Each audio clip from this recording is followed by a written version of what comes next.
Everyone, welcome to medical miracles. मैं हूं आशुतोष मोदी, आपका बायोमेंटर।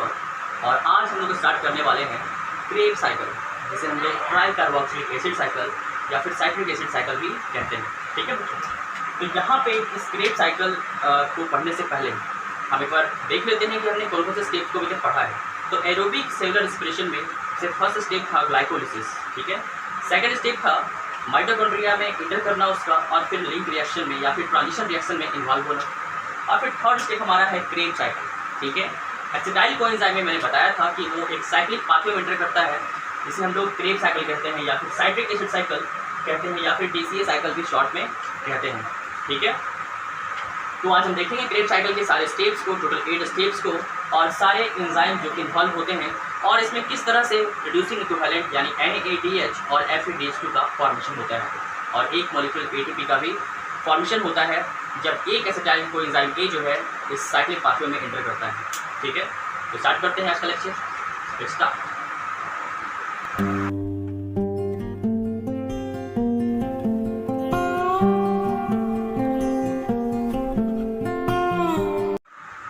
हाय एवरीवन, तो ठीक है, देखते हैं आज क्रेब साइकिल के सारे स्टेप्स को, ठीक है।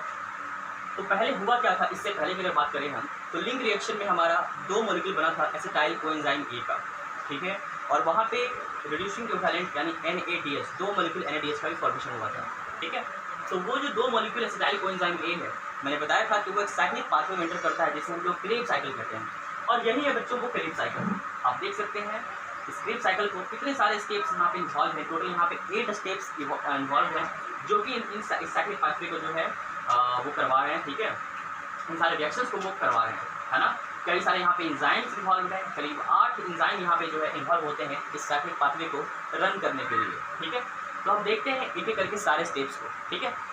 तो सबसे पहले एसिटाइल कोएंजाइम A जो है, हम एक एसिटाइल कोएंजाइम A यहाँ पे लेंगे, ठीक है। और बाद में उससे फिर क्या करेंगे, 2 से मल्टीप्लाई कर देंगे, तो हमें क्या मिलेगा, ये सारा जो है प्रोडक्ट मिल जाएगा जब 2 एसिटाइल कोएंजाइम में इस क्रेब साइकिल में एंटर करेगा। तो अगर हम एक का देख लेंगे तो हमें 2 का तो ऑलरेडी पता चल जाएगा, ठीक है। तो हम देखते हैं किस तरह से एसिटाइल कोएंजाइम A जो है इस क्रेब साइकिल में इन्वॉल्व होता है।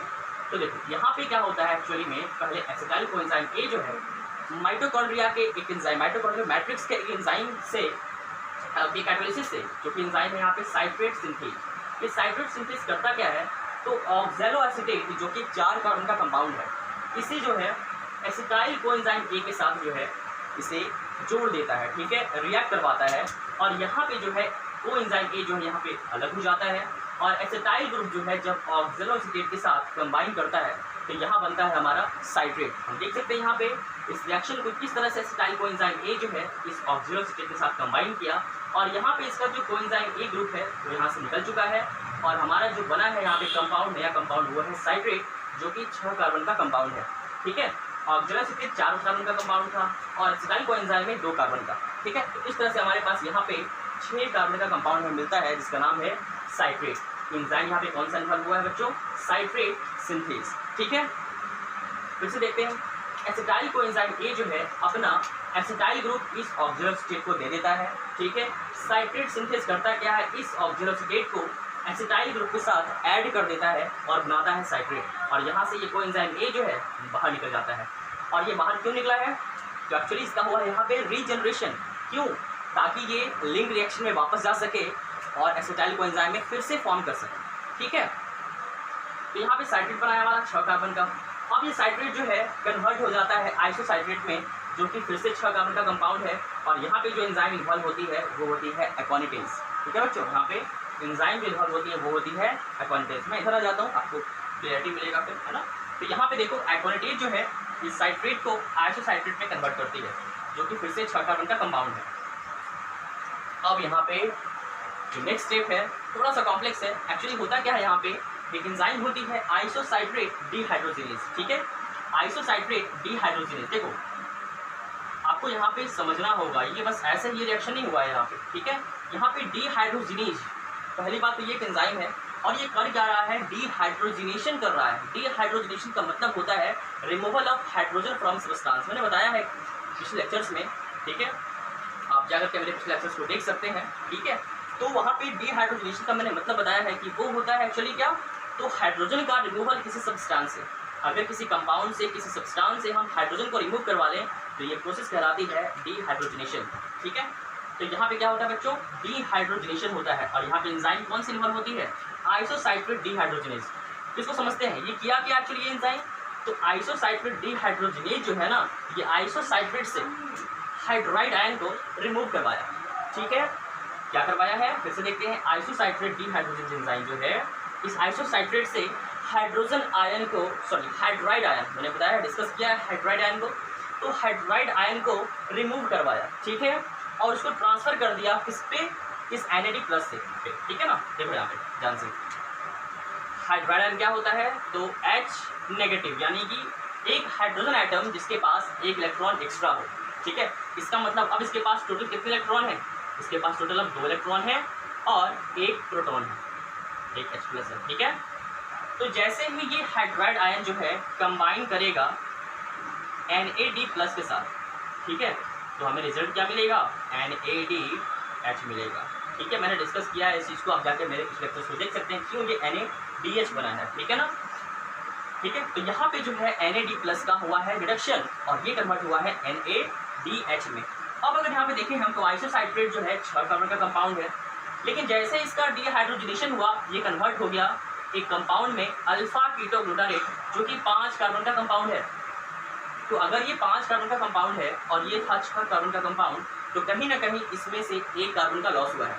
ठीक है, और वो कार्बन लॉस किस फॉर्म में यहाँ पे हुआ है बच्चों, तो यहाँ पे हुआ है उसका लॉस कार्बन डाइऑक्साइड के फॉर्म में। इसका मतलब ये स्टेप में क्या हो रहा है, डी कार्बोक्सिलेशन हो रहा है। क्या हो रहा है, डी कार्बोक्सिलेशन, मतलब कि कार्बन डाइऑक्साइड जो है यहाँ से बाहर निकल रहे हैं। ठीक है, यहाँ से जो एक कार्बन है इस आइसोसाइक्लेट का, वो कार्बन डाइऑक्साइड के फॉर्म में यहाँ से बाहर निकल रहे हैं। ठीक है, अच्छा नेक्स्ट स्टेप देखते हैं, अल्फा कीटोग्लूटारेट जो कि 5 कार्बन का कंपाउंड है, यहाँ पे जो बना है, फिर से इसका होता है डीहाइड्रोजनेशन। यहाँ पे एंजाइम इन्वॉल्व होते हैं अल्फा कीटोग्लूटारेट डीहाइड्रोजनेज। ठीक है, ये फिर से करता क्या है, तो अल्फा कीटोग्लूटारेट डीहाइड्रोजनेज जो है, इस अल्फा कीटोग्लूटारेट से हाइड्राइड आयन को रिमूव करवा लेता है और वो डोनेट कर देता है किसको, इस NAD+ को।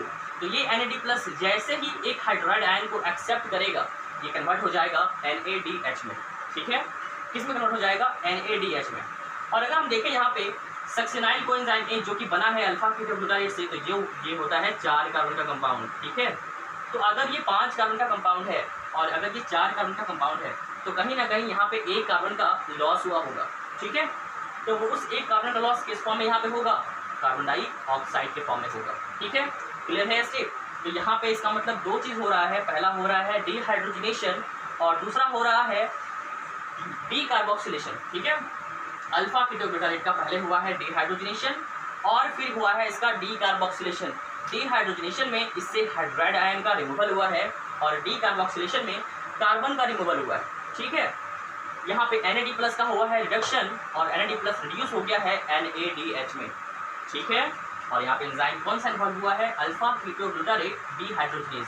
देखो बच्चे यहाँ पे समझना, ये इस एंजाइम को तुम समझो जरा। ठीक है, जहाँ भी इस पूरे साइकिल में आपको डीहाइड्रोजनेज दिख जाए, मतलब कंफर्म है कि वहाँ पे या तो NADH या फिर FADH2 का फॉर्मेशन हो रहा होगा।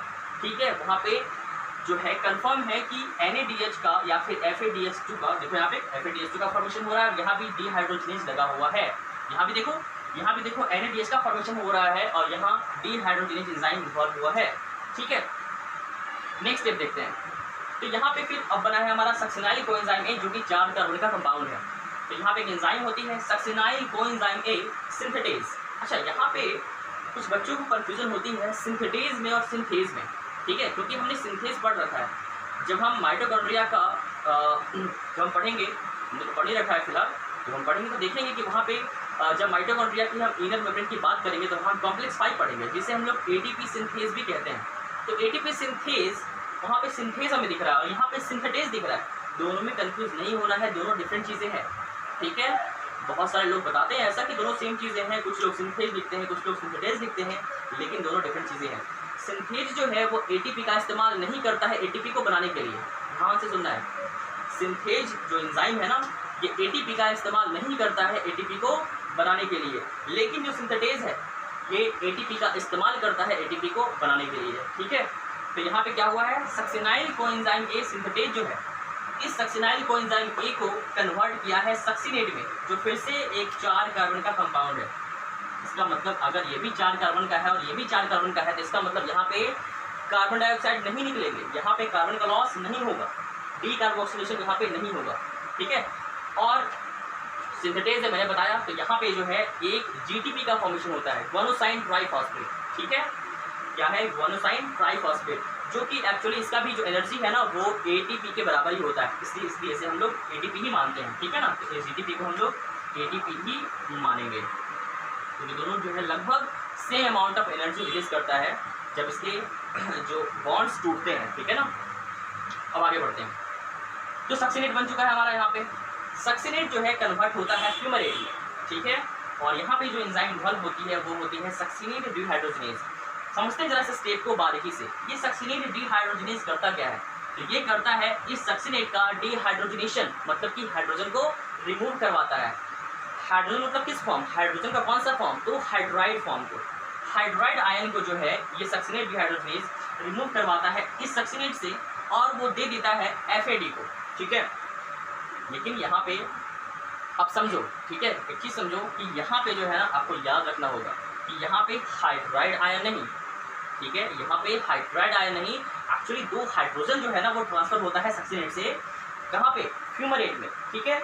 यहाँ पे भी हाइड्रोजन का ट्रांसफर हो रहा है, लेकिन यहाँ पे हाइड्राइड आयन के फॉर्म में नहीं होता है। यहाँ पे पहले 2 इलेक्ट्रॉन ट्रांसफर होता है और फिर 2 प्रोटॉन का ट्रांसफर होता है, ठीक है। तो देखो ध्यान से, इस सक्सिनेट पे क्या हुआ है, इस सक्सिनेट से जब फ्यूमरेट बना, ठीक है, तो क्या हुआ, इस सक्सिनेट से पहले जो है 2 इलेक्ट्रॉन का और फिर 2 प्रोटॉन का ट्रांसफर हुआ, किस पे? इस पर ट्रांसफर हुआ है, इस फ्यूमरेट में ट्रांसफर नहीं हुआ है, ये ट्रांसफर हुआ है एक्चुअली FAD पे। और जैसे ही FAD पे ये 2 इलेक्ट्रॉन और 2 प्रोटॉन का ट्रांसफर होगा, ये FAD कन्वर्ट हो जाएगा FADH2 में, ठीक है। ध्यान सुनो, ये वाला केस थोड़ा डिफरेंट है, ये केस डिफरेंट है। NADH कैसे बना था? तो जब NAD+ को हाइड्राइड आयन मिला था तब ये NADH में कन्वर्ट हुआ था। हाइड्राइड आयन के पास कितना इलेक्ट्रॉन होता है? 2 इलेक्ट्रॉन होता है और 1 प्रोटॉन होता है। लेकिन यहाँ देखो ये FADH2 कैसे बना है? तो जब FAD को 2 इलेक्ट्रॉन मिलता है और 2 प्रोटॉन मिलता है तब जो है ये FADH2 में कन्वर्ट होता है, ठीक है।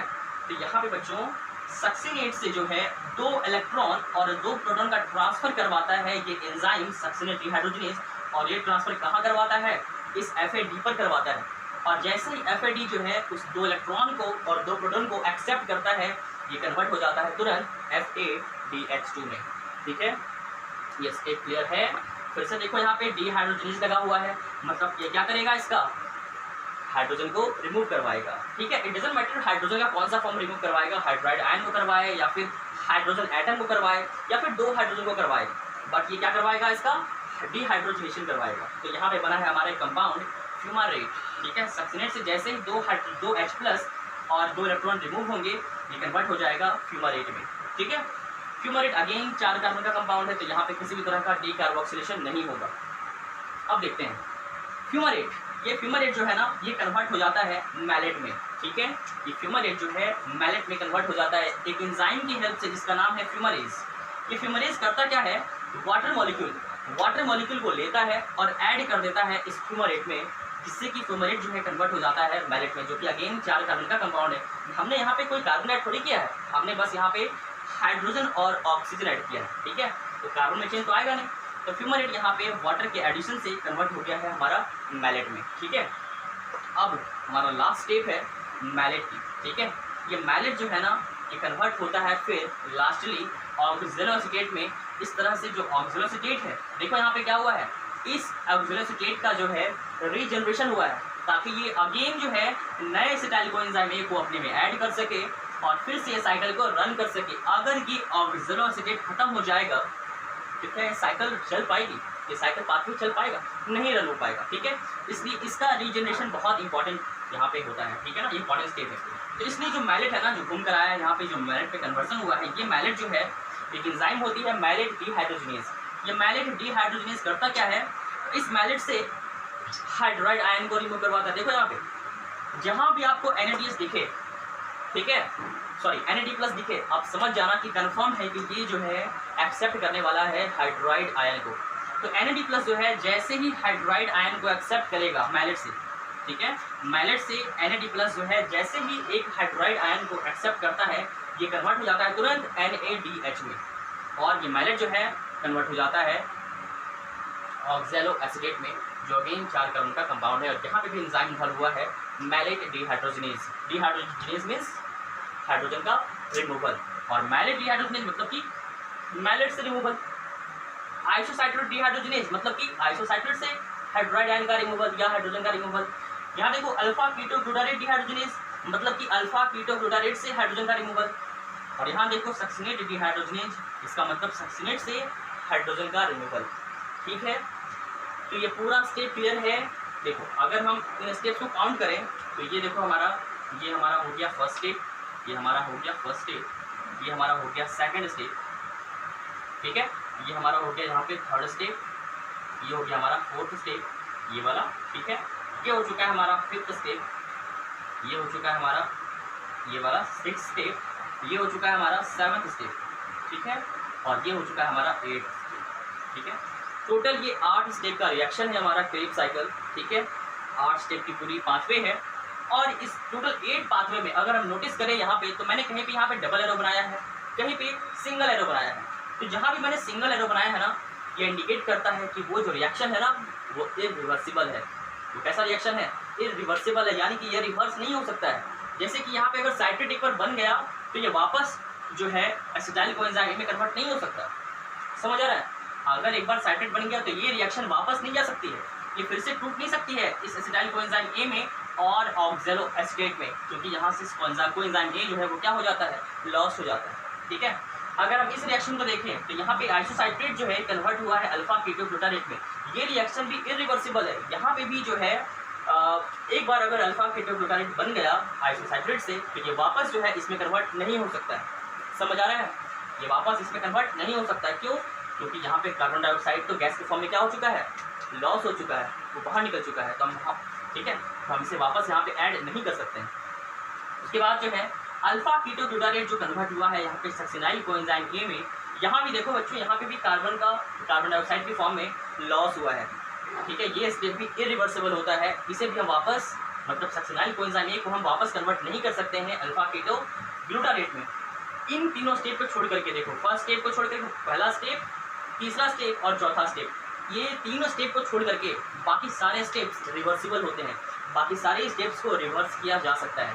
ठीक है, फॉर एग्जांपल आइसोसाइट्रेट को हम साइट्रेट में फिर से कन्वर्ट कर सकते हैं। यहाँ देखो सक्सिनेट को हम वापस सक्सिनाइल कोएंजाइम ए में कन्वर्ट कर सकते हैं, फ्यूमरेट को हम वापस सक्सिनेट में कन्वर्ट कर सकते हैं, मैलेट को हम वापस फ्यूमरेट में कन्वर्ट कर सकते हैं, और ऑक्सैलो एसिटेट को हम वापस मैलेट में कन्वर्ट कर सकते हैं। ये 5 स्टेप जो है यहाँ पे ये रिवर्सिबल है, और इनमें से 3 स्टेप जो है वो इरिवर्सिबल है। ठीक है, क्या क्या मिला है हमें इस एक साइकिल से? जब एक एसिटाइल कोएंजाइम में इंटर किया इस साइक्लिक पाथवे में, हमें क्या क्या मिला है?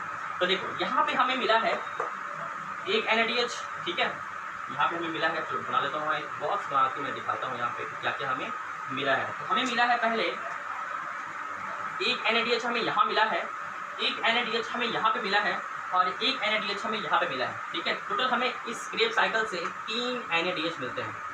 ठीक है, इसे हम लोग रिड्यूसिंग इक्विवेलेंट कहते हैं। NADH और FADH2 को हम लोग रिड्यूसिंग इक्विवेलेंट कहते हैं। क्यों कहते हैं मैं तुरंत बताता हूँ। ठीक है, अभी तो यहाँ पे 3 हमें NADH मिल गया है इस पूरे साइक्लिक पाथवे में। हमें यहाँ पे एक FADH2 मिला है, ध्यान दो, यहाँ पे एक FADH2 मिला है, और हमें क्या मिला है? और हमें मिला है यहाँ पे एक मॉलिक्यूल ATP का। ठीक है, जिसे GTP भी कह सकते हैं। एक मॉलिक्यूल हमें मिला है ATP का। ठीक है, और ये कब मिला है हमें? जब एक एसिटाइल कोएंजाइम ए जो है इंटर किया है साइक्लिक पाथवे में। लेकिन हमें पता है कि एक ग्लूकोज मॉलिक्यूल से 2 पायरुवेट मिलते हैं ग्लाइकोलिसिस होने पे, और 2 पायरुवेट जो है 2 मॉलिक्यूल एसिटाइल कोएंजाइम ए में कन्वर्ट होते हैं लिंक रिएक्शन में। इसका मतलब अगर 2 एसिटाइल कोएंजाइम ए इंटर करेगा इस साइक्लिक पाथवे में, तो बताओ हमें कितना NADH मिलेगा? कितना मिलेगा बच्चों बताओ? देखो एक बार ये पाथवे साइक्लिक पाथवे रन किया है तो हमें कितना मिला है? 3 मिला है। तो अगर 2 बार करेगा तो 6 मिल जाएगा। ठीक है ना, 3 × 2 6। उसके बाद अगर ये साइक्लिक पाथवे फिर से 2 बार चलती है तो बताओ FADH2 कितना मिलेगा? 2 मिलेगा और ATP भी हमें 2 मिलेगा। ठीक है, दिक्कत है किसी को? चलो मैं फिर से समझाता हूँ। ठीक है, तो यहाँ पे जो है इस साइक्लिक पाथवे में जब एक एसिटाइल कोएंजाइम ने एंटर किया इस साइक्लिक पाथवे में, तो यहाँ पे जो है हमें 3 NADH मिला, एक FADH2 मिला और एक ATP मिला। लेकिन जब ये पाथवे 2 बार चलेगा तो बताओ क्या करेंगे हम? 2 से मल्टीप्लाई कर देंगे सबको। तो 2 3 या ये 6 हो चुका है, 6 NADH मिल गया हमें, 2 1 जा 2 मिल चुका है हमें FADH2 और 2 1 जा 2 हमें 2 ATP मिल चुका है। ठीक है, इसका मतलब क्रिएज साइकिल से हमें टोटल कंक्लूजन क्या क्या मिले हैं? 6 NADH, 2 FADH2 और 2 यहाँ पे ATP मिलते हैं। ठीक है, जो कि 6 NADH और 2 FADH2 यहाँ पे जो है ये फर्दर मूव करते हैं इलेक्ट्रॉन ट्रांसपोर्ट सिस्टम में, जो इसके बाद का स्टेप है, पढ़ेंगे उसको भी हम लोग बहुत जल्द। ठीक है, आने वाले लेक्चर्स में। अच्छा, यहाँ पे NADH और FADH2 को हम लोग रिड्यूसिंग इक्विवेलेंट भी कहते हैं। क्यों कहते हैं? क्योंकि ये जो है ना, ये दोनों इलेक्ट्रॉन के कैरियर्स होते हैं, इनके पास कैपेसिटी होता है, इनके पास क्षमता होता है अपने इलेक्ट्रॉन को डोनेट करने का। हम लोग देखेंगे किस तरह से इलेक्ट्रॉन ट्रांसपोर्ट सिस्टम में यही NADH और FADH2 जो है अपने इलेक्ट्रॉन्स को डोनेट करते हैं। ठीक है, कई सारे कॉम्प्लेक्सेस को, और वो इलेक्ट्रॉन जब ट्रांसफर होते हैं तो इस तरह से प्रोटॉन की पंपिंग होती है माइटोकॉन्ड्रिया के इंटरमेम्ब्रेनस स्पेस में, और फिर वो प्रोटॉन जो है जब उस इंटरमेम्ब्रेनस स्पेस से मैट्रिक्स में एंटर करते हैं तो वहाँ पे ATP सिंथेज जो है ATP का फॉर्मेशन कर पाता है। हम देखेंगे काफ़ी डिटेल में उसको। ठीक है, अच्छा यहाँ पे हमें और क्या कंक्लूजन मिला है? तो बच्चों याद है आपको, लिंक रिएक्शन में जब 2 पायरुवेट से 2 एसिटाइल कोएंजाइम A का फॉर्मेशन हो रहा था, तो वहाँ पे 2 जो है कार्बन डाइऑक्साइड मॉलिक्यूल का फॉर्मेशन हुआ था, यानी बाहर वो निकले थे, है ना? 2 कार्बन डाइऑक्साइड जो है वहाँ से बाहर निकले थे। तो मैंने बताया था कि जो हमारा इक्वेशन होता है रेस्पिरेशन का, C6H12O6 + 6O2 gives rise to 6 CO2 and 6 H2O। तो वहाँ पे जो 6 CO2 है वो कहाँ कहाँ निकला है? तो देखो, 2 हमारा जो CO2 है वो तो निकला है हमारे लिंक रिएक्शन में, बाकी जो बचे 4 CO2 वो यहाँ निकले हैं। किस तरह से देखते हैं? देखो, एक CO2 यहाँ निकला है और एक CO2 यहाँ निकला है, यानी टोटल 2 CO2 निकले हैं। कब? जब एक एसिटाइल कोएंजाइम में इंटर किया है इस साइक्लिक पाथवे में। तो बताओ मुझे, यहाँ पे अगर 2 एसिटाइल कोएंजाइम में इंटर करेगा इस साइक्लिक पाथवे में, तो बताओ कितने कार्बन डाइऑक्साइड निकलेंगे?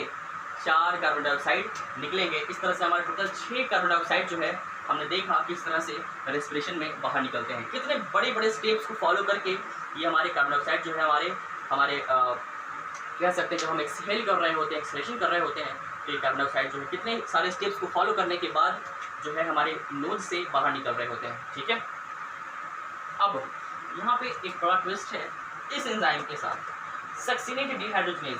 इस क्रेब साइकिल के सारे ही एंजाइम, जो 7 एंजाइम हैं, अगर इस सक्सिनेट डिहाइड्रोजनेज को हम छोड़ दें तो बचे जो 7 एंजाइम 1 2 3 4 5 6 और ये 7। ठीक है, फिर से 1 2 3 4 5 6 7। तो सिर्फ अगर इस एंजाइम को हम छोड़ दें तो बाकी बचे जितने भी एंजाइम्स हैं वो सब माइटोकॉन्ड्रिया के मैट्रिक्स में पाए जाते हैं। ठीक है, ध्यान दो, इस एंजाइम को छोड़कर बाकी जितने भी एंजाइम हैं वो सारे माइटोकॉन्ड्रिया के मैट्रिक्स में पाए जाते हैं। ठीक है, तो सवाल हुआ कि सर ये कहाँ पाया जाता है? तो एक्चुअली में ये सक्सिनेट डिहाइड्रोजनेज जो है ना, ये माइटोकॉन्ड्रिया के इनर मेम्ब्रेन यानी क्रिस्टी पे पाया जाता है। ठीक है, कॉम्प्लेक्स 2 के रूप में। ठीक है, ये एंजाइम जो है ना कॉम्प्लेक्स 2 के रूप में प्रेजेंट होता है। ठीक है, माइटोकॉन्ड्रिया के इनर मेम्ब्रेन में लोअर साइड में। ठीक है, कहाँ प्रेजेंट होता है बच्चों? लोअर साइड में। देखो, अगर हम माइटोकॉन्ड्रिया का इनर मेम्ब्रेन बनाएं, यहाँ पे देखो, ठीक है, अगर हम ये माइटोकॉन्ड्रिया का इनर मेम्ब्रेन बनाएं, ठीक है, और इधर होगा आपका आउटर मेम्ब्रेन, मान लो। ठीक है, ये आपका क्या है? ये आउटर मेम्ब्रेन है, और ये है आपका इंटर मेम्ब्रेन स्पेस। ठीक है, ये है आपका इंटर मेम्ब्रेन स्पेस, और इधर है आपका मैट्रिक्स। ठीक है, ये क्या है आपका? मैट्रिक्स। तो ये जो सक्सिनेट डिहाइड्रोजनेज एंजाइम है ना, ये कहाँ प्रेजेंट होता है? इस इनर मेम्ब्रेन में, यानी माइटोकॉन्ड्रिया का जो इनर मेम्ब्रेन है ना उसके लोअर साइड में, यानी यहाँ कहीं पे प्रेजेंट होता है। देखो ध्यान से, ये एंजाइम यहीं कहीं पे प्रेजेंट होगा लोअर साइड में। ध्यान दो, ये एंजाइम यहीं कहीं पे प्रेजेंट होता है लोअर साइड में। ठीक है, ये कोई ट्रांस मेम्ब्रेन प्रोटीन नहीं होते हैं। ठीक है, ये कैसे प्रोटीन होते हैं? ये पेरिफेरल प्रोटीन होते हैं, जो कहाँ प्रेजेंट होते हैं? ये जो है माइटोकॉन्ड्रिया के इनर मेम्ब्रेन में लोअर साइड में प्रेजेंट होते हैं, जो कि फेस कर रहा होता है मैट्रिक्स की तरफ। ठीक है, और ये रिएक्शन यहीं पे चल रहा होता है, यहीं पे जो है इसी एंजाइम, इसको हम लोग एक्चुअली कॉम्प्लेक्स 2 कहते हैं। जो हम पढ़ाएंगे माइटोकॉन्ड्रिया का इलेक्ट्रॉन ट्रांसपोर्ट सिस्टम, तो मैं बताऊंगा वहाँ पे कि वहाँ पे जो है इसे कॉम्प्लेक्स 2 कहते हैं। यही कॉम्प्लेक्स 2 में प्रेजेंट होता है सक्सिनेट, यही होता है एक्चुअली में सक्सिनेट डिहाइड्रोजनेज, इसके साथ कुछ और भी कंपोनेंट्स होते हैं, ठीक है, आयरन सल्फर प्रोटीन वगैरह होता है ना, फ्लेविन एडेनिन डाइन्यूक्लियोटाइड FAD होता है, ठीक है। तो यही कॉम्प्लेक्स 2 जो है इस रिएक्शन को करवाता है। ध्यान से सुनो, ये 7 एंजाइम जो है इसको छोड़कर मैट्रिक्स में प्रेजेंट थे। ये एंजाइम जो है, ठीक है, ये इनर में माइटोकॉन्ड्रिया के इनर मेम्ब्रेन में लोअर साइड में जो मैट्रिक्स की तरफ फेस कर रहा होता है, देखो इसका फेस किधर है, मैट्रिक्स की तरफ है, ठीक है। तो यहाँ प्रेजेंट होता है और ये रिएक्शन यहीं पे हो रहा होता है, यहीं पे जो है FADH2 का फॉर्मेशन होता है, ठीक है। क्लियर है मेरी बात? हाँ, तो याद रखना, ठीक है। अच्छा, अब इतना कॉम्प्लेक्स रिएक्शन है, हम इसे याद कैसे रखें, ठीक है। एक बहुत ही अच्छी ट्रिक है, आप इसे याद रख सकते हैं, ठीक है।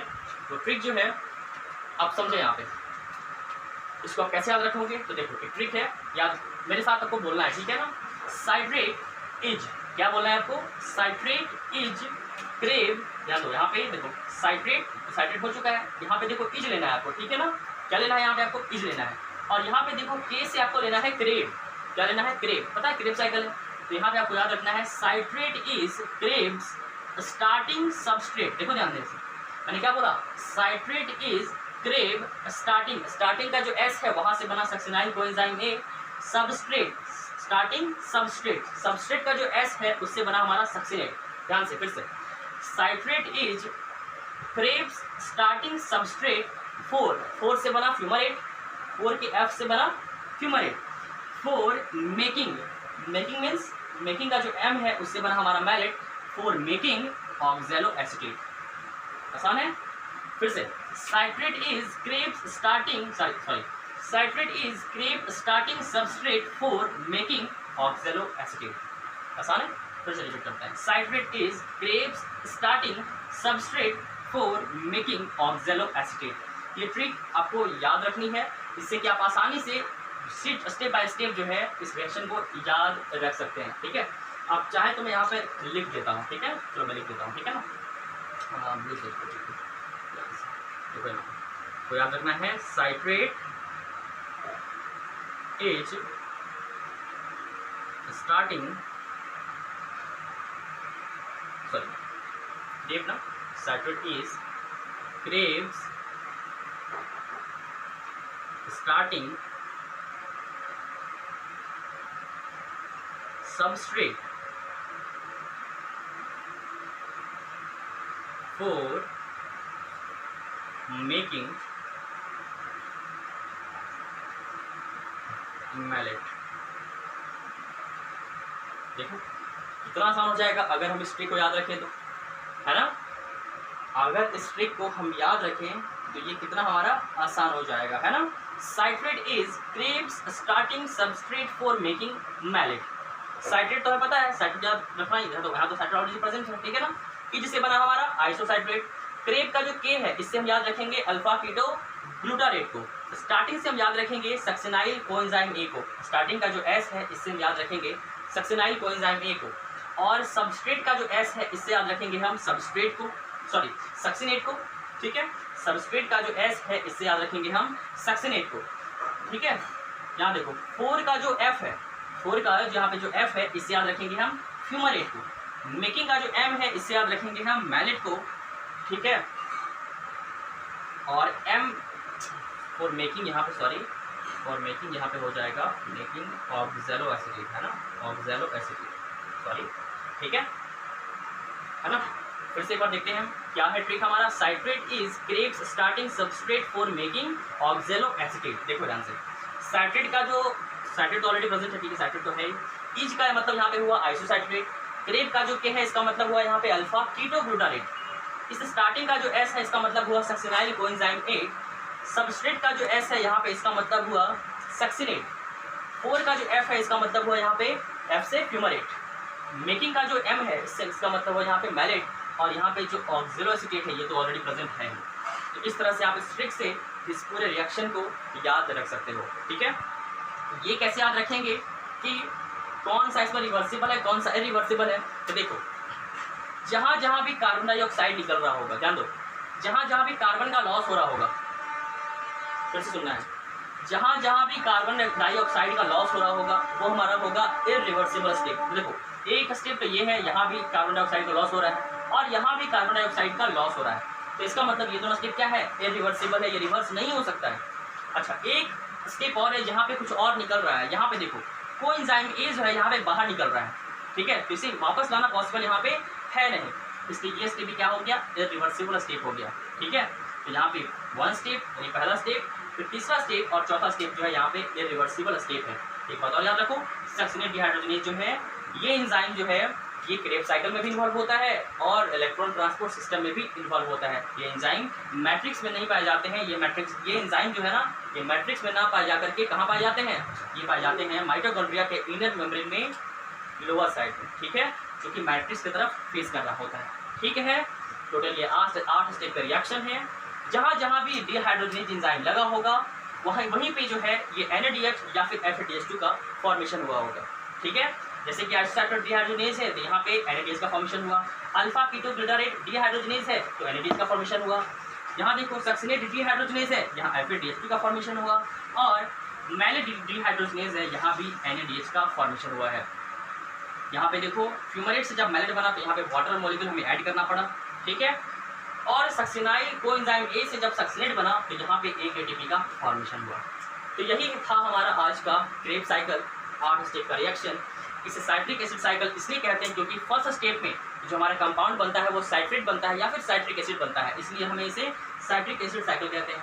TCA साइकिल क्यों कहते हैं, TCA का फुल फॉर्म होता है ट्राई कार्बोक्सिलिक एसिड साइकिल, ठीक है। T for try, C for carboxylic, A for acid and cycle try carboxylic acid cycle, ठीक है, इसके नाम पड़ा। क्यों कहते हैं TCA साइकिल, इसलिए क्योंकि पहला जो कंपाउंड है ना साइट्रेट हमारा, इसमें 3 carboxylic group, carboxylic acid group जो है ना, कह सकते हैं कि इस साइट्रेट का अगर स्ट्रक्चर हम देखेंगे ना तो हमें साइट्रेट के स्ट्रक्चर में हमें 3 कार्बोक्सिलिक एसिड ग्रुप दिखाई देते हैं, इस वजह से नाम पड़ा ट्राई कार्बोक्सिलिक एसिड। ध्यान दो, ट्राई मतलब 3 कार्बोक्सिलिक एसिड प्रेजेंट है, कहाँ प्रेजेंट है, इस साइट्रेट में, इसलिए नाम पड़ा इस साइकिल का TCA साइकिल या try carboxylic acid cycle. Krebs cycle क्यों नाम पड़ा, तो क्रेब्स, हैंस क्रेब नाम के एक वैज्ञानिक ने एक है ना कह सकते रिसर्चर ने इसका डिस्कवरी किया था और उन्हीं के रेस्पेक्ट में सम्मान में नाम पड़ा है हमारा क्रेब्स साइकिल, ठीक है। तो आई होप आपको इस क्रेब्स साइकिल के सारे स्टेप्स क्लियर हो गए होंगे, ठीक है। इसके कंक्लूजन्स क्या थे वो क्लियर हो गए होंगे और किस तरह से हम इस पूरे क्रेब्स साइकिल को याद रख सकते हैं। Citrate is Krebs starting substrate for making ऑक्जेलो acetate, ठीक है। तो अगर आपके कोई भी सवाल है इस पूरे क्रेब्स साइकिल को लेकर के तो आप कमेंट में मुझसे पूछ सकते हैं, मैं जल्द से जल्द उसका रिप्लाई देने का कोशिश करूँगा, ठीक है। और इसके बाद के लेक्चर में हम लोग देखेंगे इस एरोबिक सेलुलर रेस्पिरेशन के लास्ट स्टेप को जो कि है इलेक्ट्रॉन ट्रांसपोर्ट सिस्टम, ठीक है। क्या है वो इलेक्ट्रॉन ट्रांसपोर्ट सिस्टम, जो कि माइटोकॉन्ड्रिया के इनर मेम्ब्रेन से ट्विस्टे कहते हैं वहाँ पे चलता है, और वहीं पे जो है इस NADH और FADH2 का इस्तेमाल करके हम कई सारे ATP को जनरेट करते हैं। लगभग जो है हम लोग अप्रॉक्स 30 ATP जो है हम लोग इसी से जनरेट करते हैं, NADH और FADH। हम देखेंगे डिटेल में, ठीक है, किस तरह से हम कितना ATP का जनरेशन करते हैं इस NADH और FADH2 से, ठीक है। और हम ये भी क्लियर करेंगे फिर कि 36 ATP बनता है या फिर 38 बनता है, या फिर जो हमारा लेटेस्ट नॉलेज है, लेटेस्ट कॉन्सेप्ट है, उसके अकॉर्डिंग जो है 30 या 32 ATP कैसे बनता है, हम उस चीज़ को भी बहुत जल्द देखेंगे नेक्स्ट लेक्चर में, तो ठीक है।